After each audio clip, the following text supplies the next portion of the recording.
এক গ্রামে মিমি নামের একটি মেয়ে বাস করত। মিমির আপন বলতে ছিল শুধু তার বাবা, আর ছিল সৎমা আর সৎ বোন রিমা। সৎমা আর সৎ বোন রিমা মিলে মিমিকে অনেক অত্যাচার করত।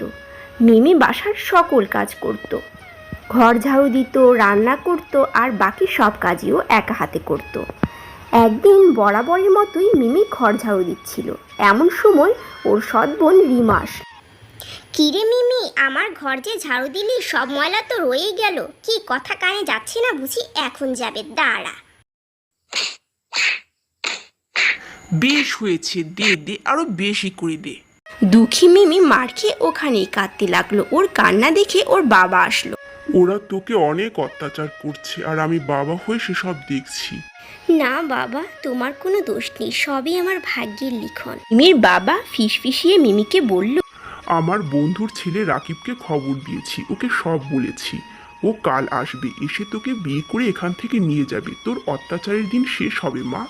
মিমির সৎমা আড়ি পেতে ওদের সব কথা শুনে ফেললো, আর মনে মনে নিজের মেয়েকে রাকিবের সাথে বিয়ে দেওয়ার চিন্তা করলো। আর ওদের কথা শুনে মনে মনে বলল, করাচ্ছি তোমাকে বিয়ে। পরদিন রাকিব চলে আসলো। এসো এসো বাবা, ভিতরে এসো। তো শরীর স্বাস্থ্য ভালো আছে তো?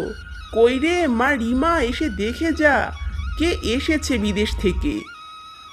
এই তোর বাবার বন্ধুর ছেলে রাকিব। হাই ভাইয়া। হ্যালো মিস রিমা, আপনার বোন মিমি কোথায়? ওকে ডাকুন, ওর সাথে কথা আছে। ওকে দিয়ে কি হবে বাবা, আমরা তো আছি। আমি ওকে বিয়ে করে এখান থেকে মুক্ত করে নিয়ে যেতে এসেছি। রাকিবের কথা শুনে মিমে জলদি চলে আসলো আর বলল, তোমরা আমাকে এতদিন ধরে অনেক অত্যাচার করেছো, এখন আমি বিয়ে করে চলে যাচ্ছি। বাবা, নিজের খেয়াল নিও বাবা। ভালো থেকো বাবা, বিদায় বাবা। তুইও ভালো থাকিস মা, রাকিবের খেয়াল নিস। বাবা তুমিও ভালো থেকো। এরপর তারা সুখে শান্তিতে সংসার শুরু করলো।